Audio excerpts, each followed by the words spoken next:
What will corporate warfare look like in the year 2040? Welcome to DiceGeeks.com Tabletop RPG Show. Level up your RPG campaigns by filling yourself with stories and knowledge. Explore topics from archaeology to film history to writing to literature and much, much more. This is DiceGeeks.com Tabletop RPG Show. Welcome to the show. My name is Matt, and I am your host. This is the podcast where we learn how to become better game masters and role players by filling ourselves with stories and knowledge. Okay, guys, today's interview is incredible. Here it is. My guest today is a foreign policy and national security expert. He is the author of novels as well as nonfiction books, all relating to the future of warfare. Dr. Sean McFate. Sean, welcome back to the show. Thank you. It's great to be back on the show, Matt. Absolutely. It is so much fun to have you back on. Of course, in our first interview, we talked about how you were a player of D&D kind of back in the day. So that, of course, relates here to our audience. But you had suggested a topic when we were coming down to the end of our first interview. You had suggested talking about corporate warfare in 2040. And of course, this would be very interesting to a lot of people on a number of levels, of course, for gaming as well, because there's a lot of cyberpunk, kind of a resurgence in cyberpunk. And I am sure, you know, for the last 40 years or so, cyberpunk has kind of colored and informed our idea of what corporate warfare is. And that because of so many depictions in media. And so to start off the conversation, I want to kind of, make sure we're talking about, we know what we're talking about when we say corporate warfare. So when we say corporate warfare, are we talking about like armed teams of commandos? Or are we talking about Elon Musk walking into Twitter HQ with a sink? Right. That's an apt question. Well, I mean, first, a shout out to cyberpunk. I mean, I read, I'm a huge William Gibson fan, from Neuromancer and Mona Lisa Overdrive, and really Philip K. Dick, And I think that what Philip K. Dick got right, and he's the author in the 1960s, he's a novelist who we've made tons of movies about, like, Minority Report and Blade Runner, and that's all Philip K. Dick. But he imagined a world where there may be states, but they're largely irrelevant. They're kind of like counties in the United States of America. They're in charge of local bridges, and they have a jail, but really they don't have much control over who comes through their patch of land. And he imagined actually that what really mattered were these mega corporations who had the power of states. In fact, they had more power than the power of states. And I think that the 21st century is shaping up to be a world that looks more like the world Philip K. Dick imagined in his science fiction of the 1960s than it does of, like, say, 100 years ago in the 1920s or 30s. And what corporate warfare means and what that could look like was literally what you were discussing. Not Elon Musk walking in to Twitter as the chief twit, but actually, like, using, you can rent special operations forces teams. You can have your own private cyber hackers. The things that we associate with states, corporations can have someday. And I think they will fight each other, and not just in the courtroom. So that is what I mean by corporate warfare. Okay. And that is really fascinating. It's also a scary world, isn't it? Well, it is scary, but let's not be over scared. I mean, is the world of states that much safer? I mean, states like World War II and World War I killed a lot of people because of states. Maybe and there's a lot of, and I spent a lot of time. My background, I was a paratrooper in the U.S. Army. And then I got out and became basically I became a global private military contractor and working for corporations and a global, like, private intelligence contractor, which we can talk about as well. But these things are already happening. And I worked in places that had no governance, like in Africa and stuff, where there's no state governance. That's scary. And the thing about corporations is that corporations at least are rational in the fact that they generally are sympathetic to the bottom line. And that kind of makes them rational. They're profit driven. Whereas states, it's hard to say what drove Germany to commit the Holocaust. It wasn't profit. It was something quite different. So in some ways, there are scary elements to a world order, which is mostly where corporations are a major actor, not the only actor, but a big actor. But it's not all going to be, some of it's scary, but some of it might not be scary, or some of it might even be welcome. So I think we can explore some of those things. And I think that if you could game this out literally, that'd be interesting. I mean, that could actually reveal some things. Maybe some of your crafty listeners could create such a world and game it out. Yeah.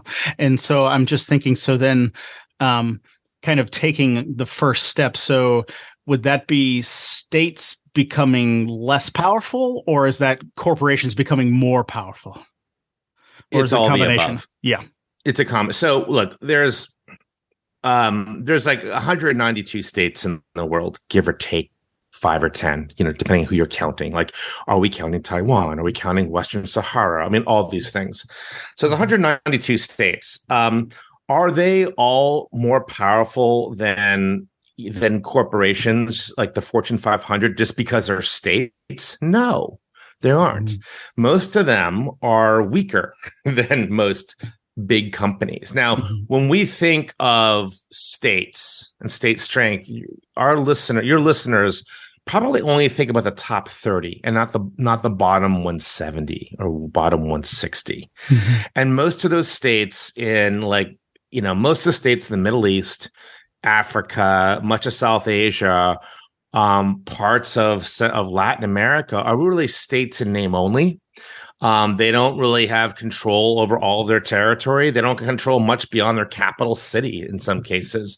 Some cases in Latin America, you have states that are owned by narcos, and they're called narco states like Guatemala and Salvador and stuff like that. We can't, is Iraq a state? Syria is certainly not a state. Somalia is not a state, but there's local governance there. And it just doesn't look like state local government. It's tribal, it's other things. So we're currently already at that place where states have been retreating in power in the last 30 years. Some states like the United States, China, Russia, they're powerful. Western Europe, they're powerful. Parts of the Pacific Rim, they're powerful.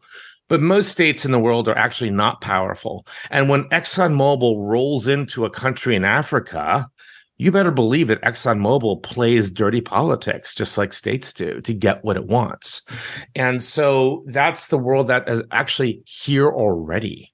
What's changing is the scope of it and what these companies can now do. And if this trend line continues, which I see no reason why it wouldn't, unless there's like nuclear war in Ukraine, but leaving that out of the picture, Please. exactly. Leaving that out of the picture, we're getting to a point now where, states no longer drive war; they become booty of war. And again, we see this in the narco wars south of our border. I mean, Latin America, like Central America, it's really run by narco organizations who go to war against each other, and they capture states. They fight with states, but they don't, and the question of Mexico is like, Mexico and these organizations are in bed with each other. The Mexican military is. That's happening right now. So in many ways, if you want to see what corporate warfare might look like, you could look south of our border, because there's a sort of a covert example of that. But the difference between, the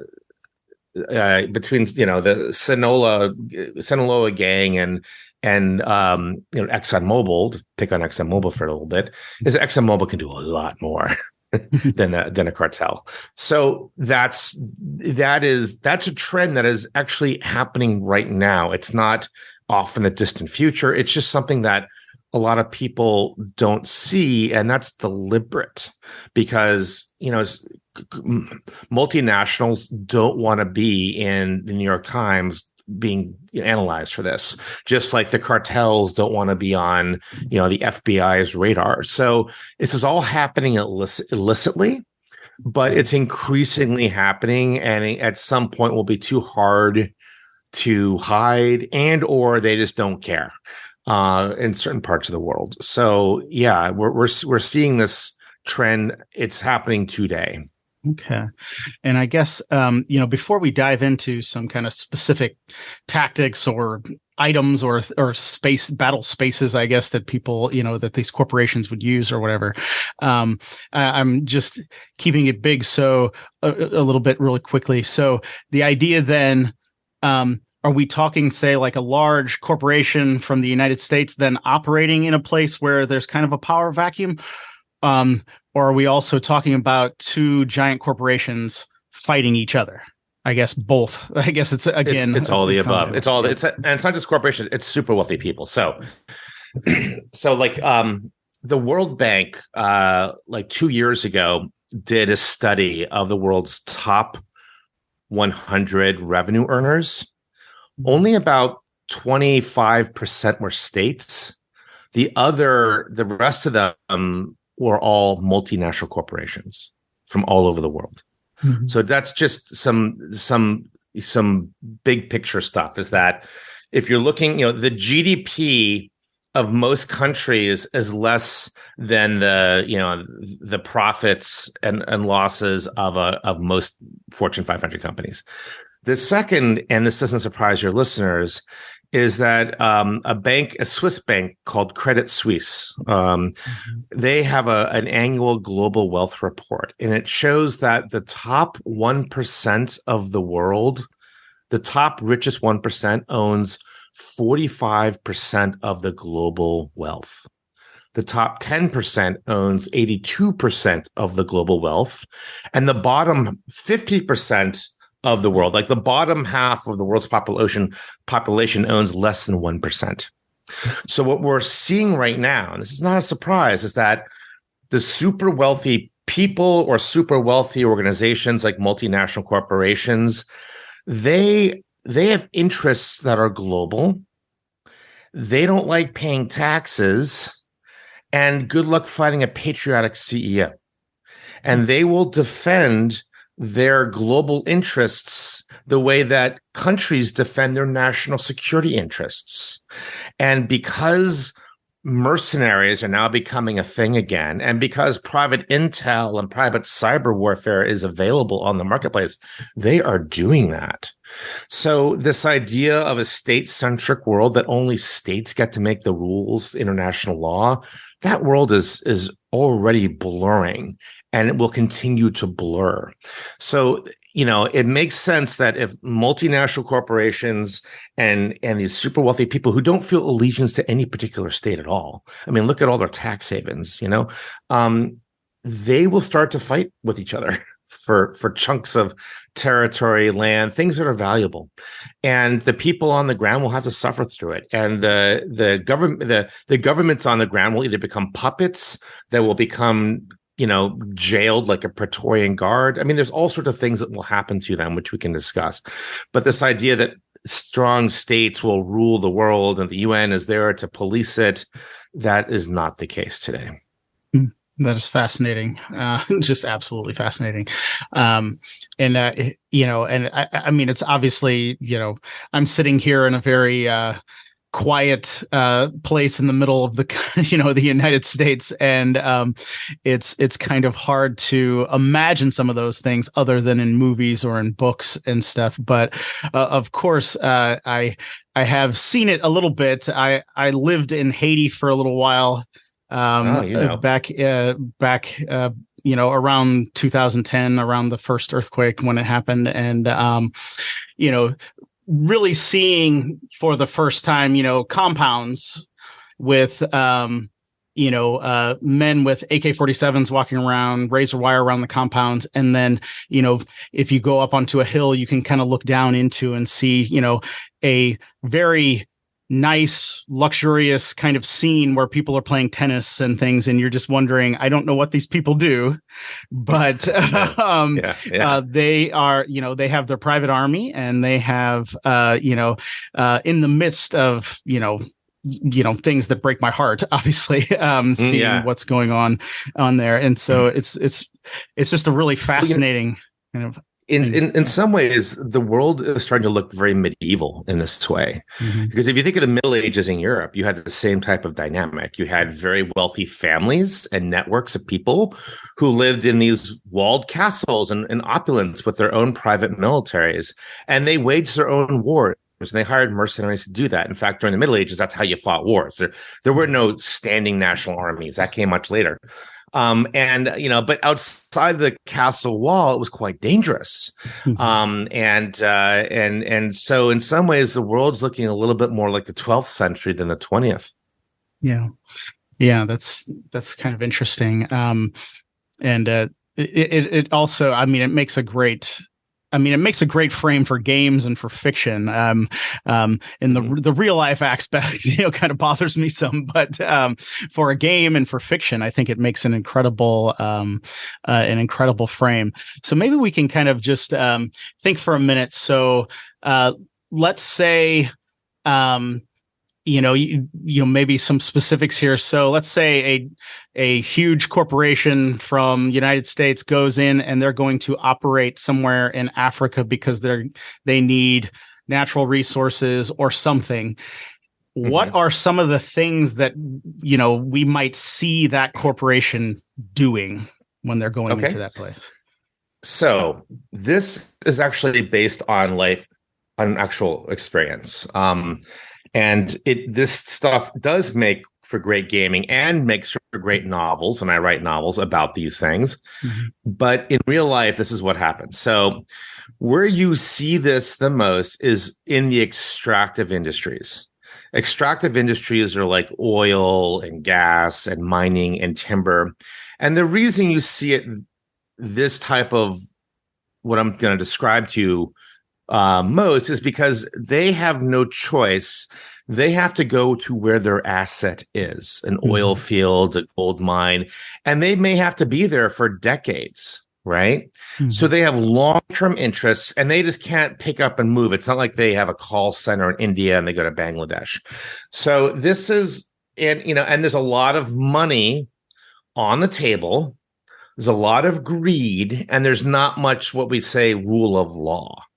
Right. Rule of law is like we live in, like, the United States, we live in a very rule of law society. It may not feel like that to a lot of Americans, but trust me, go live in the Congo for 3 years and you'll come back and you're like, wow, this place is pretty amazing.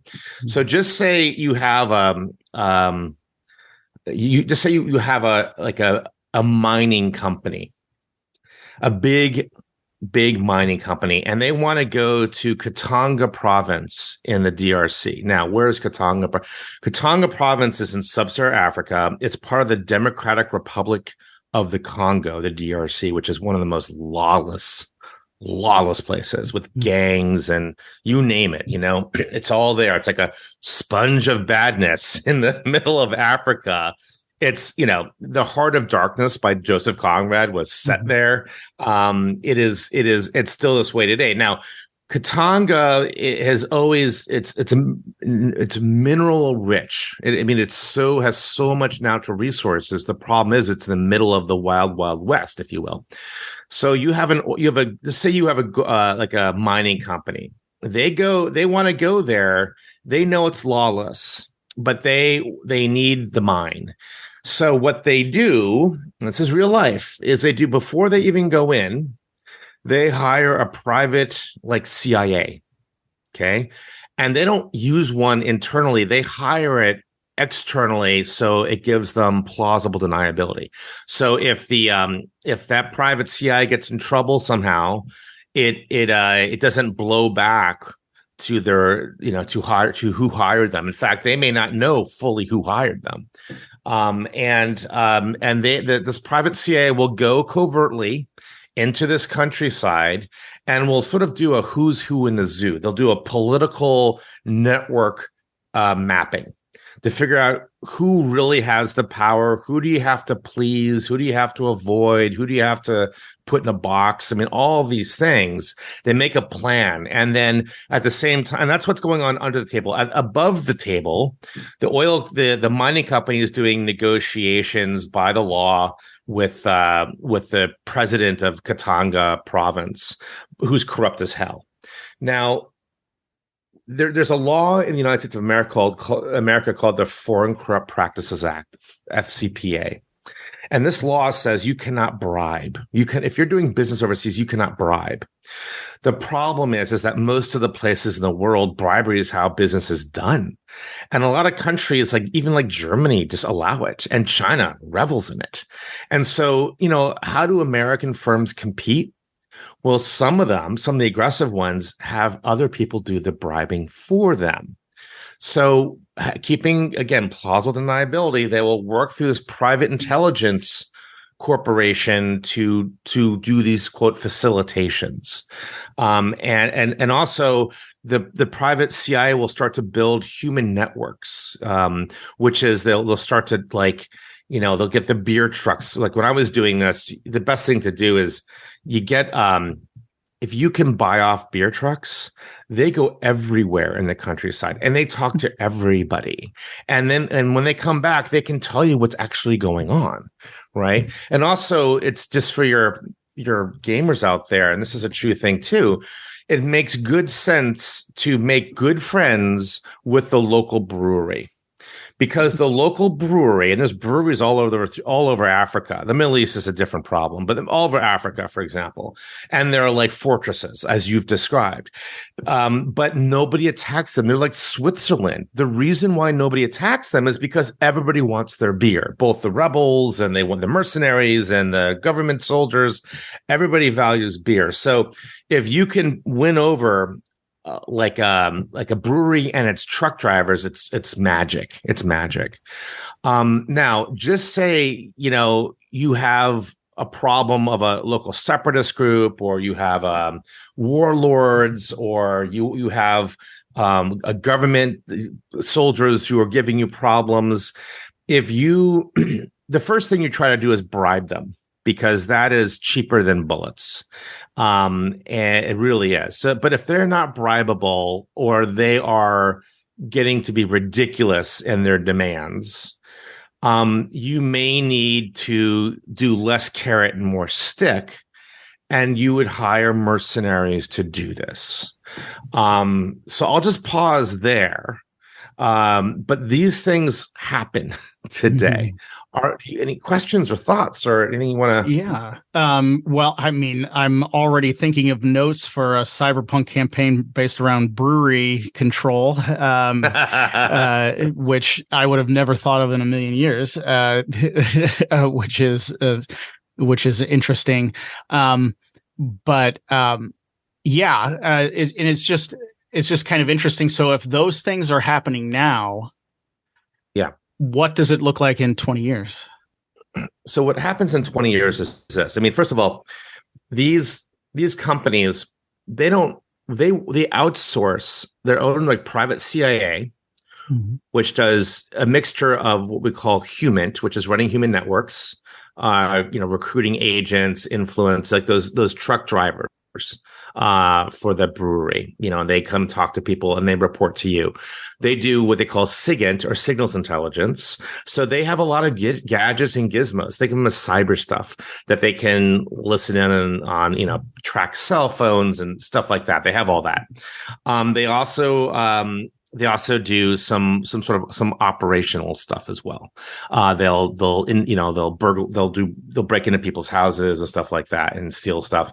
But they also, separate to that, is you'll have mercenary groups, and these mercenaries, some might just be like gate guards. They're not really mercenaries. I mean, the difference between these are not like whack and hut guys at a mall. They're not doing, you have people like that. You pay bodyguards. So these are not the types of people I'm talking about are like special forces teams, like tier 2 and tier 1 teams. So just the mercenary world, by the way, think of it, they have 3 tiers. Think of it as a pyramid. At the bottom is tier 3. Tier 3 are like basic infantry dudes, and they do mostly defense. They're not just gate guards. They do other types of. They're a little bit more sophisticated than that, but they do like infrastructure defense and stuff like that. They have a quick reaction force, a bunch of trucks or Toyota Hiluxes or helicopters, and they'll go out and with drones and go out and put some hurt on somebody. Tier 2 are a little bit better, a little bit more sophistication, can punch harder and deeper. And Tier 1, they're like your former SEAL team guys, right? They're like special forces. And you can rent all these guys on the market. You can rent like Mi-24 attack hind helicopters, these old Russian flying tanks. All this is doable. And like with drones, you can do also, like drones are now a private air force. You can take cheap off-the-shelf drones and rig them up as kamikazes, and boom, you've got like your your assassination flock.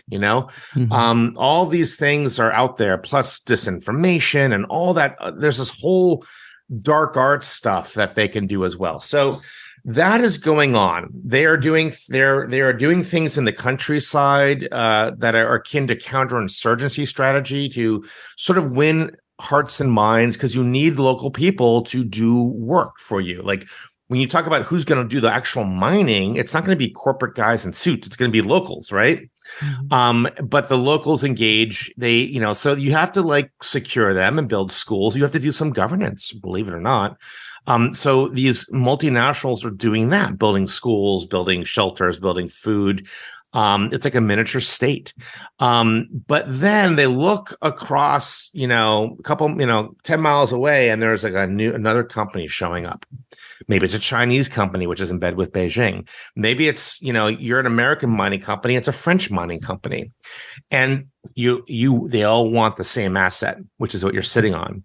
So what happens, I'm talking 10 years from now, maybe, when they go to war for it, right? Mm-hmm. Sort of mercenary on mercenary, sort of CIA on CIA, in a part of the world that nobody really cares that much about. The New York Times doesn't really care that much about it, And so I think we'll start to see these corporate wars happening amongst the extractive industry in deep, dark places in Africa that CNN doesn't really care about. Like when 100 people die in Africa, it doesn't get covered in CNN. Like if 10 Ukrainians die, it's all over the CNN. If 50 Iraqis die, it's all over CNN. But if it's 100 Africans, they don't care.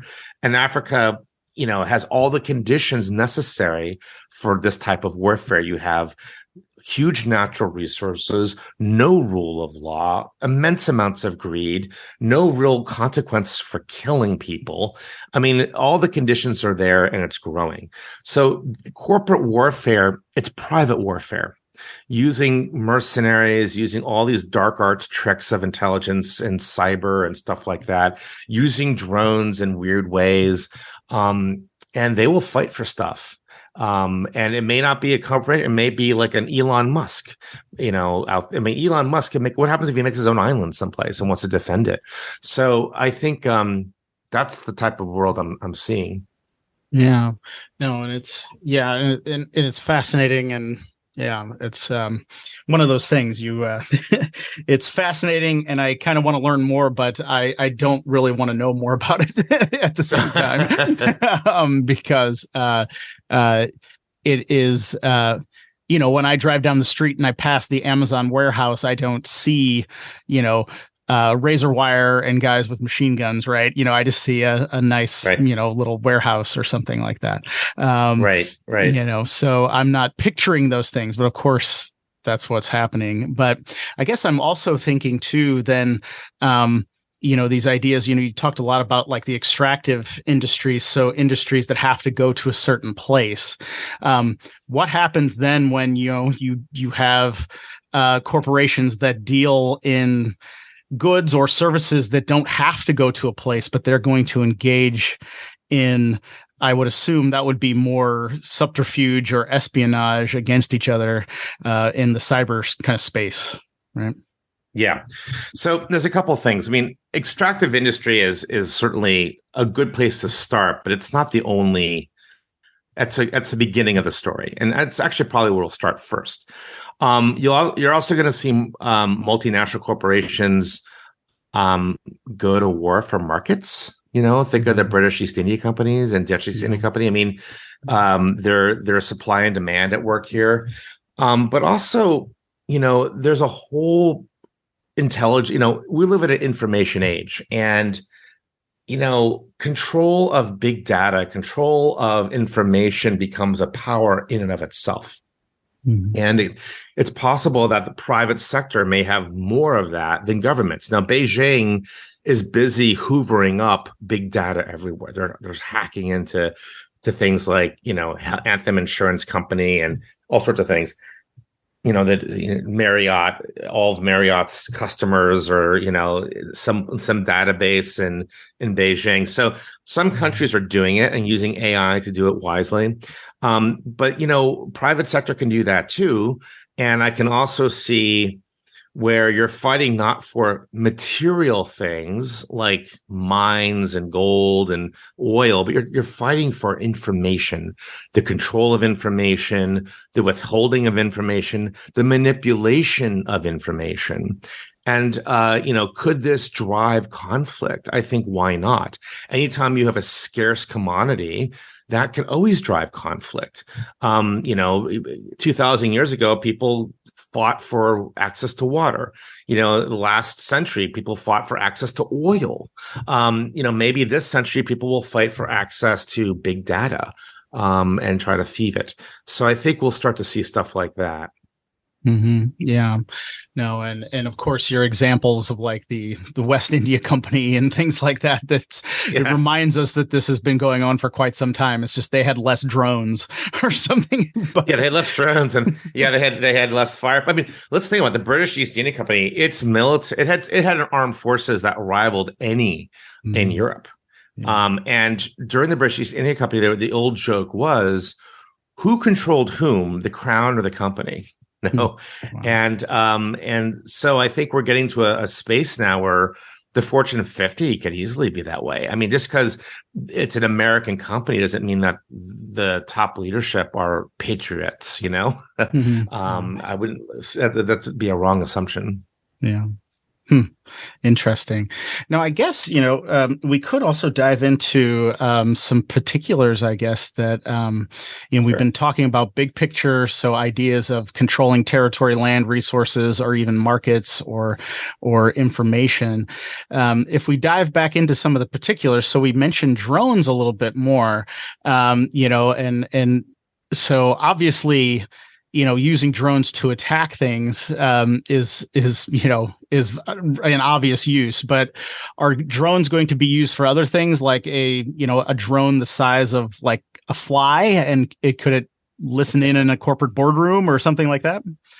Yeah, I think all of that's possible, and some of it's being done right now. The corporate espionage that I was talking about are very sophisticated. These technologies, and it's not like the 1950s with 007 and Q, that only states can develop this. In fact, the private sector has stuff far more savvy than what most governments have, because government bureaucracy, et cetera, gets in the way of all these things. So you can, it's also not just drones, but like open source intelligence. I mean, satellite stuff, things that 50 years ago only a superpower could do. Now we can all do. And you can better believe that the corporations have their own quartermasters who do these things. They don't usually keep it in-house. They usually outsource it for reasons of plausible deniability. But yes, having like micro drones for espionage, using bigger, either fixed wing drones or rotary wing drones for recon, for asset delivery, for weaponizing. I mean, it's all there. And these things can be jerry-rigged as well. It's not like we need a $20 million Predator drone from Lockheed Martin. You can take current stuff and just modify it. Especially if it's just going to be Suicide Squad stuff. So I think we're already seeing corporations use reconnaissance drones in this way. It wouldn't be hard for them to arm them. Wow. Yeah, that's something else. And then obviously another big area would be, you kind of touched on a little bit, is the cyber kind of aspect to things. And this is something that I'm sure is going on all the time, that that there is hacking and constantly, I'm sure. And, corporations are having to defend against attacks, as well as I'm sure corporations are reaching out with their own efforts to reach into other people's as well. Right. That's right. There are cyber mercenaries.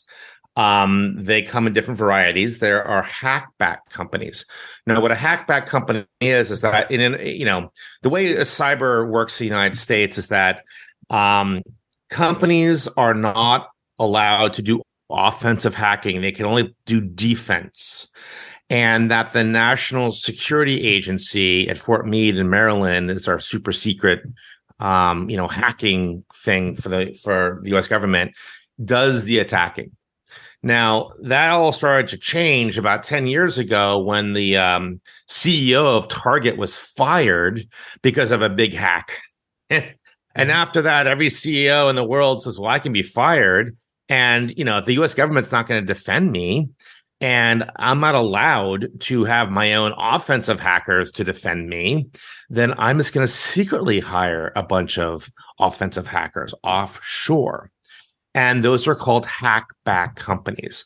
The way hackback companies work, and this goes on today, is that they are not in the US, they are someplace. And the way it works, in theory, is that if you have two companies, you have like insurance company A versus insurance company B. And why insurance companies? Because insurance companies are gold mines of personal information on people that you can use to blackmail them, to track them, to do anything, right?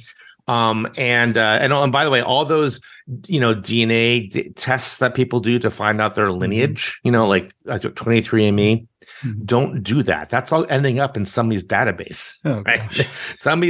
Somebody's collecting a database of genetic material, and this stuff is all going to be used somewhere for something. I have no doubt about it.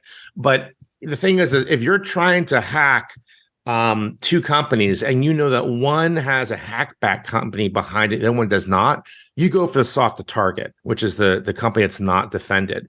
Now, if you go for one with a hackback company, here's what happens. You may hack their target and you may get the information, but the hackers, they're going to be like the Avengers.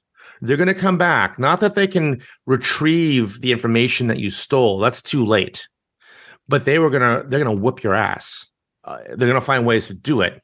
And especially if a hackback company is tied with like a tier 1 mercenary team to physically go someplace and kick ass, right? So that is what cyber warfare will look like. It'll have a cyber component, like a hackback company, or like people who did time in the National Security Agency and get out and go private sector. And we've seen that. And like places like the United Arab Emirates hires those guys, by the way. And the UAE also hires mercenaries, like former SEALs and Green Berets are hired as mercenaries. The UAE is a good example of how this world actually works, even though it's a company. But the UAE is really not a company; it's actually an aristocratic family.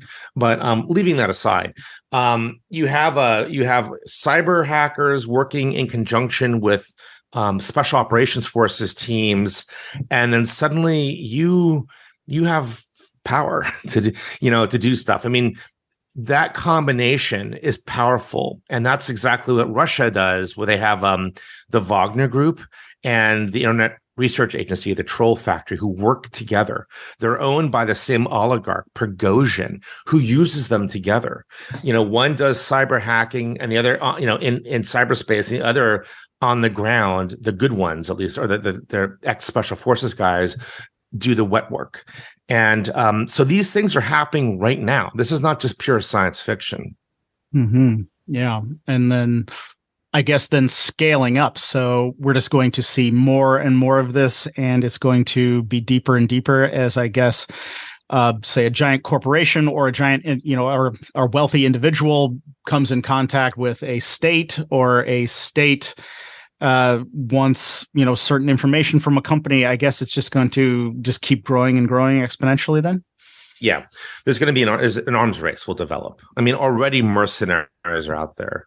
These things exist, and they've grown steadily in the last 20 years, and they'll continue to grow steadily, probably at an exponential pace. And I would even leave states out of it. I mean, yes, the top 30 states will have something to say. Again, Western Europe, North America, Eastern Pacific, and some parts in between.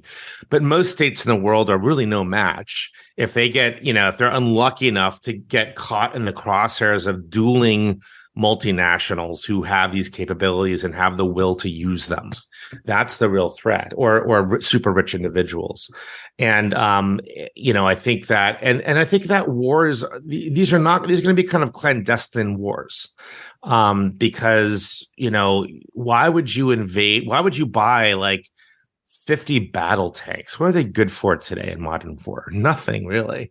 So these are going to be done by very agile groups of very sophisticated experts who will pinpoint key and critical vulnerabilities to go after, and they will play dirty. Will they get engaged in kidnapping? Yes, probably. It'll be a very Machiavellian world out there, is my guess.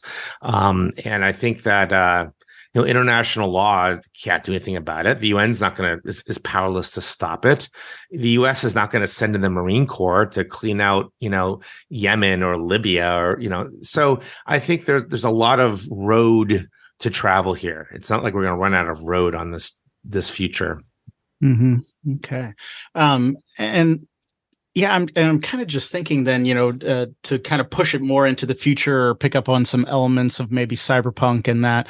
Sure. And so I think we've done an excellent job of laying out some groundwork, some things that, I don't think about normally, and that which would be really interesting. But if we push it a little further, I think there was always kind of a concept, in cyberpunk that was kind of like, the mega corporations are going to become like the states, right? And say you have a person who's in charge of something and they've been, really drawing in a lot of money for the corporation. Well, they want to leave. They can't just quit, right? They have to akin to defect or something like that. What do you think about ideas like that and concepts? I think that's 100% on. I mean, look, so cyberpunk, we all think of William Gibson. The actual generator of it was Philip K. Dick in the 1960s, who wrote all these, books about this.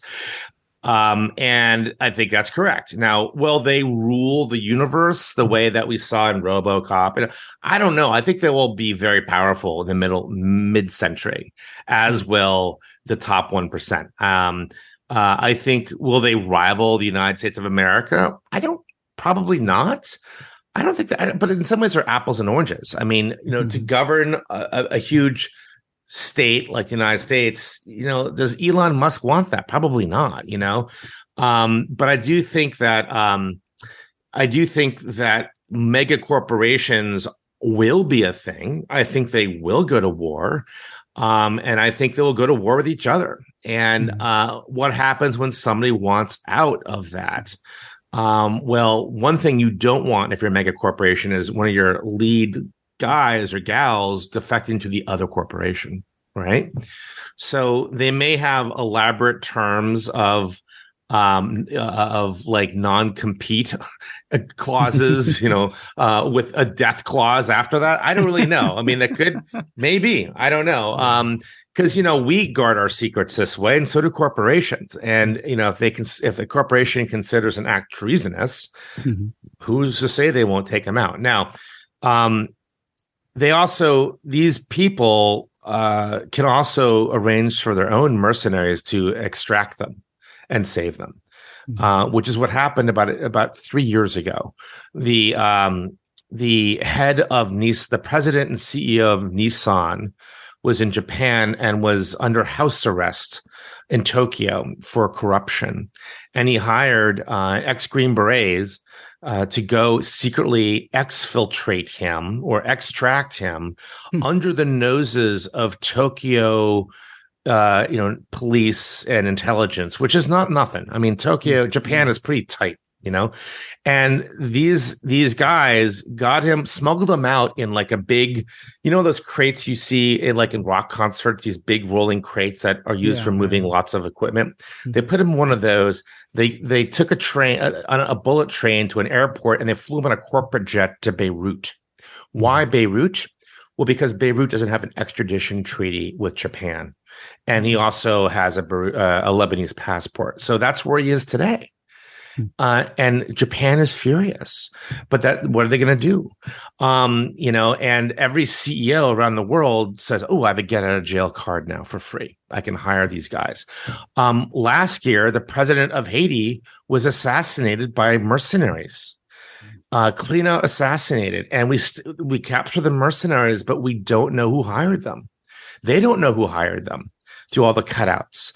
And somebody got away with assassinating a president of a state using mercenaries. So that the world that you're describing of mega corporations, that could happen today. It is happening today. And that this could be a gaming theme, like you're a top corporate, muckety muck. You're not the top guy, but you're close to it. And, it's like death politics, the way in ancient Rome and the empire, there was deadly politics in the court as well. And, you have to defect, you have to get out. How do you do it? And there are these specialized teams that can do it today, and even more so. One thing about cyberpunk, though, that I don't see today is that cyberpunk has a lot of body modifications, as you know. Mm-hmm. Maybe we're going to get there. I don't really know. I know that DARPA, which is the Department of Defense's sort of technology lab, they're doing stuff around this about human performance enhancement, either organic or mechanistic. So we'll see, maybe in 20 years, that'll be a thing too. I don't see it today, but that would be pretty cool if you could have your reflexes amped up, or, you could have night vision, or, all that cool stuff. Yeah, absolutely. I know we're coming down on time here, but I do want to ask one other question. This is something occurred to me. So we've been talking about corporations and states a little bit. What if, and maybe a wealthy individual, what if, this is just a hypothetical here, but what if an organization either an NGO or maybe even say a mega church hires mercenaries or a private army to go into, say, Haiti and just restore order for humanitarian reasons? Is that something? Yeah, and I've talked about this in the past. There's no reason why, I like a mega church because they have money. They have a lot of money. But an NGO, about 10 years, just over 10 years ago, I used to be, when I was in the business, if you will, there was a Hollywood actress who wanted to give a lot of money to a mercenary firm to go intervene in Darfur to end the genocide.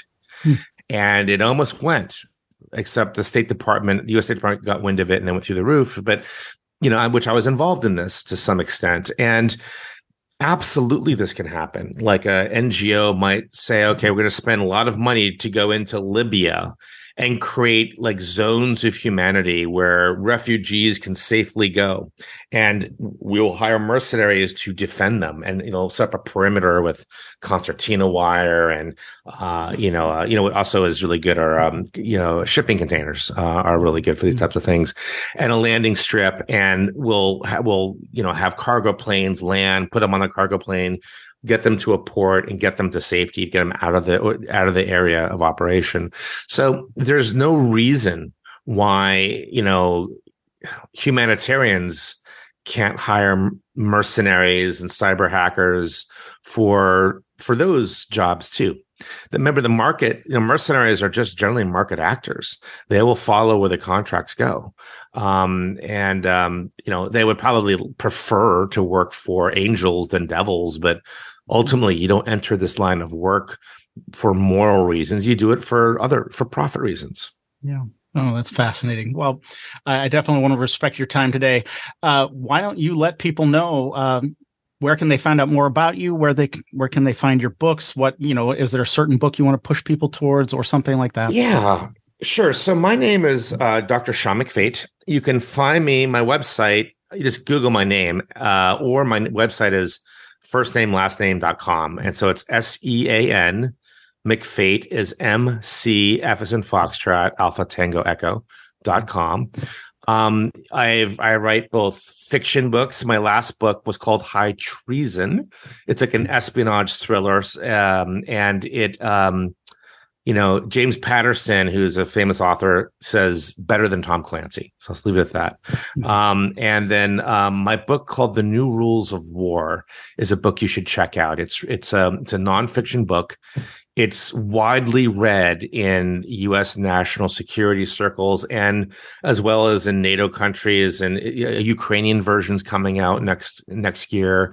It's a book about how warfare is changing. It talks about mercenaries. It talks about corporate wars. It talks about all these things. And the book is written in an accessible way. It's not like some dry academic dusty tome. It's written so you could read it in an airport or whatever. It's also it's books on tape and stuff like that too. So both books, the nonfiction book is The New Rules of War, which talks about some of the things we're talking about today. And the fiction book is High Treason, which also talks about some of the things we're talking today. And you can find them links to both on my website as well as my bio. I have an interesting bio because I think I have career ADD or something. I do different things all the time. But look, I always love coming on your show, Matt, and I'm a gamer. I wish I gamed more. And you know what? The Department of Defense needs better gamers because the Department of Defense gives lots of money to people to develop games, and they just suck at it. And it's dangerous. Not only is it bad, government defense contracting money gone to waste, but we learn the wrong lessons from bad games, and that gets people killed in actual wars. So I'd be curious to see maybe if you can start a movement to develop better gamers to help our Pentagon. Well, that would be fantastic. That would be amazing. I'll see what I can do. I don't know how many qualifications I have, but that would be fantastic because I think there is something to be learned from game theory and different things like that that could be applied, absolutely, or from fiction that we can learn, that we can imagine something that's going to come up, because a lot of times those things are just a foreshadowing of what is going to be there. And if we can prepare ourselves beforehand, I think obviously, that would be amazing. So, well, anyway, Sean, it was a pleasure again to speak with you. It's a privilege. Thank you so much for coming on the show. I'll just have to have you back on again some other time. Yeah, it'd be great. We'd love to do that. All right, there you have it, guys. Oh my goodness. I really hope you enjoyed my conversation with Sean today. I had an absolute blast talking about some of this stuff. Crazy stuff that's going on in the world around us, and also how it may be intensifying and what it might be changing in the future. Amazing stuff. And how that can inform our cyberpunk games and stories and novels as we're writing them. It's just amazing stuff. So I really hope you enjoyed that. Like I mentioned in the show notes for this episode at dicegeeks.com, you will find links to Sean's novels, to his nonfiction book, to his website, to his YouTube channel, where you can check out his work, which is all geared around the future of warfare. Amazing stuff. Now, if you want some free stuff, you're going to head over to dicegeeks.com/free. If you want to support the show, you can do so by liking, rating, reviewing, and subscribing. If you want to support the show financially, you can do so at patreon.com/dicegeeks. All right, now, guys, I thank you so much for listening. And until next Wednesday, keep gaming.